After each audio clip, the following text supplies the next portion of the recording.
Hi friends, എന്തൊക്കെയുണ്ട് വിശേഷം? എല്ലാവർക്കും സുഖല്ലേ? നമുക്കിന്ന് സൺഡേ ആയതുകൊണ്ട് ഒരു ബീഫ് റോസ്റ്റ് ഉണ്ടാക്കാം കേട്ടോ. അപ്പോൾ അതിന് വേണ്ടിയിട്ട് 1.5 സ്പൂൺ മുളക് പൊടി, 2.5 സ്പൂൺ മല്ലിപ്പൊടി നമുക്ക് നന്നായി വറുത്തെടുക്കാം.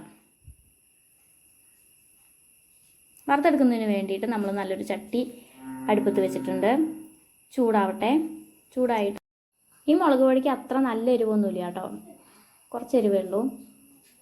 പിന്നെ 1 കിലോ ബീഫിന് വേണ്ടിയിട്ടുള്ളതാണ് ഇപ്പോൾ നമ്മൾ ചേർക്കുന്നത്. പൊടികളൊക്കെ വറക്കുമ്പോൾ നമ്മൾ എപ്പോഴും സ്റ്റവ് സിമ്മിൽ വെക്കണം കേട്ടോ, അല്ലെങ്കിൽ കരിഞ്ഞു പോകാൻ സാധ്യതയുണ്ട്.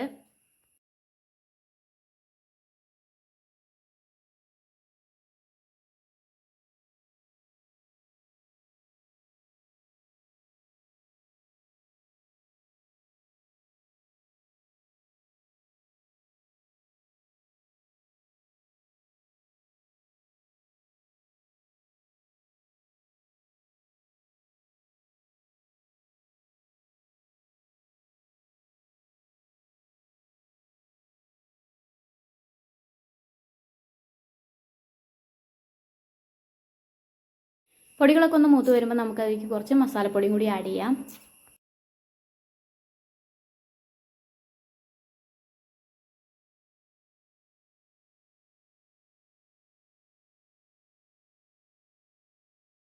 അങ്ങനെ പൊടികളൊക്കെ വറുത്തെടുത്തതിന് ശേഷം നമുക്കത് നന്നായി കഴുകി വെച്ച ബീഫിലേക്ക് ഇടാം.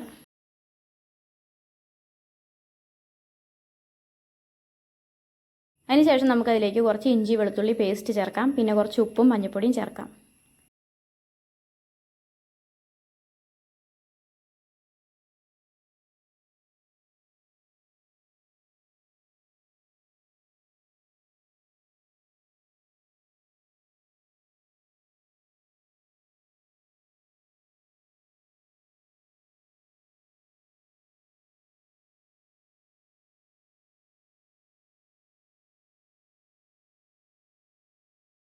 അതിനുശേഷം ഇതിലേക്ക് കുറച്ച് വെളിച്ചെണ്ണ ആഡ് ചെയ്തിട്ട് നമുക്കിത് കൈകൊണ്ട് നന്നായി മിക്സ് ചെയ്തെടുക്കാം.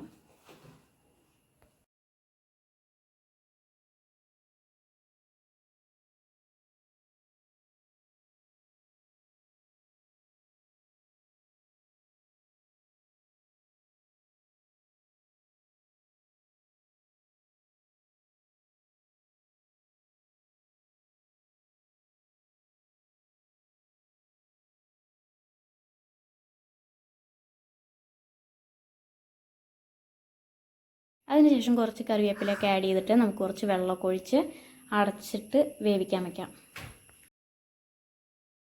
1/4 ഗ്ലാസ് വെള്ളം മാത്രമേ അതിലേക്ക് ചേർത്തിട്ടുള്ളൂ.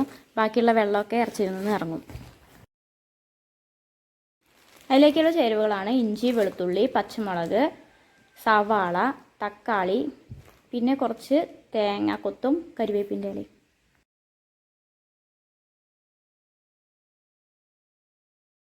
ഇനി ബാക്കിയുള്ളതൊക്കെ നമ്മൾ വിറകടുപ്പിലാണ് കേട്ടോ ചെയ്യണത്.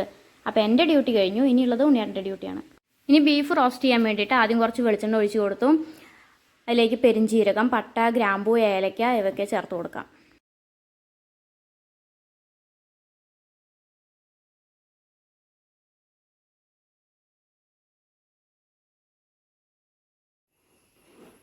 ഇതൊക്കെ മൂത്ത് വന്നതിന് ശേഷം കുറച്ച് തേങ്ങാക്കൊത്തിട്ട് കൊടുക്കാം.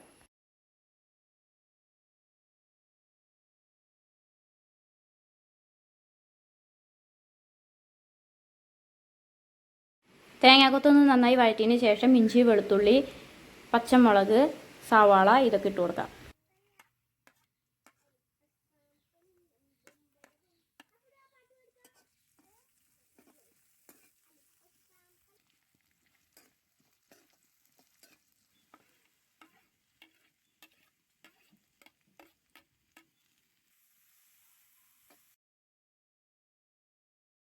ഉപ്പൊക്കെ ഇട്ട് കൊടുത്ത് നന്നായി വഴറ്റിയതിന് ശേഷം ഒരു തക്കാളി ഇട്ടിട്ട് അടച്ചു വയ്ക്കാം.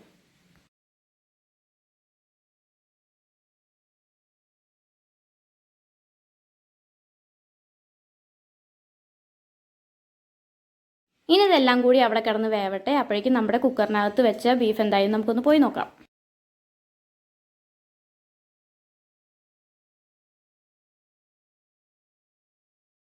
നല്ല മണമൊക്കെ വരുന്നുണ്ട്. ബീഫൊക്കെ നന്നായി വെന്തിട്ടുണ്ട്. ഉപ്പും എരിവും എല്ലാം പാകമാണ്.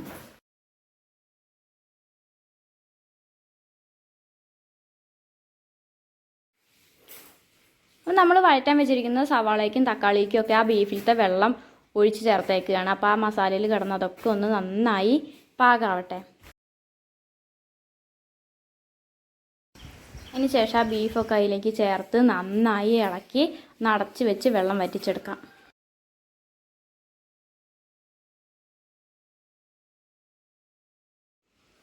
അപ്പോൾ നമ്മുടെ ബീഫ് റോസ്റ്റ് വെള്ളമൊക്കെ വറ്റി നല്ല പാകമായിട്ട് വന്നിട്ടുണ്ട്. അതിലേക്ക് കുറച്ച് മല്ലിയിലയൊക്കെ ഇട്ട് നല്ല ചൂടോട് കൂടി കഴിക്കാൻ പോവുകയാണ്.